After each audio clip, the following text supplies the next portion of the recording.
এই চুনো মাছের রেসিপি আপনার শীতের দুপুর জমিয়ে দেবে, তা আমি 100% গ্যারান্টি দিচ্ছি। পারলে বাজারে গেলেই এই মাছ বাড়িতে নিয়ে আসুন। তার আগে রেসিপিটা ভালোভাবে দেখে নেওয়া যাক। এখানে চুনো মাছগুলোকে আমরা খুব ভালোভাবে পরিষ্কার করে ধুয়ে নেব। ভালোভাবে ধুয়ে নেওয়ার পর লবণ হলুদ দিয়ে মাখিয়ে নেব। কড়াইতে তেল দেওয়ার পর কড়ার চারিপাশটা এভাবে তেলটা মাখিয়ে নেব। মাছগুলোকে আমরা একটা একটা ছাড়া ছাড়া ভাবেই তেলের উপরে দেব, যাতে একটার ওপর আরেকটা জড়িয়ে না যায়।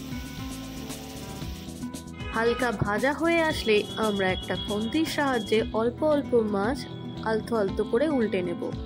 এর ফলে মাছগুলো কিন্তু একদম ছাড়া ছাড়া ভাজা হবে, নাহলে কিন্তু সব কটা জড়িয়ে যাবে। তো দেখতেই পাচ্ছ মাছগুলো কিন্তু আমাদের একদম ঝুড়ো ঝুড়ো ভাজা হয়েছে। এবার আমরা এটাকে নামিয়ে নেব। এবার এই কড়ার মধ্যে আমরা কিছুটা পরিমাণ তেল দিয়ে দেব। তেলটা গরম হয়ে আসলে এখানে পেঁয়াজ কুচি দিয়ে দেব, তারপর দিয়ে দেব রসুন বাটা, দিয়ে এটাকে খুব ভালোভাবে আমরা নেড়ে নেব। এখানে কিছুটা পরিমাণ কাঁচা লঙ্কা কুচি দিয়ে দেব আদা রসুন বাটা। একটু নেড়ে নেওয়ার পর দিয়ে দেব পরিমাণ মতো মিট মশলা। মশলাটা ভালোভাবে কষিয়ে নেওয়ার পর দিয়ে দেব স্বাদ মতো লবণ, কিছুটা হলুদ,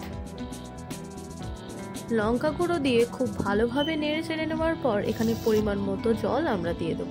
একটু ফুটে উঠলে এর মধ্যে আমরা ভেজে রাখা মাছটা ঢেলে দেব।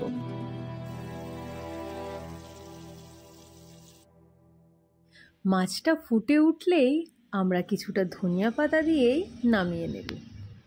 আমাদের চুনো মাছের রেসিপি কিন্তু একদম রেডি হয়ে গেছে।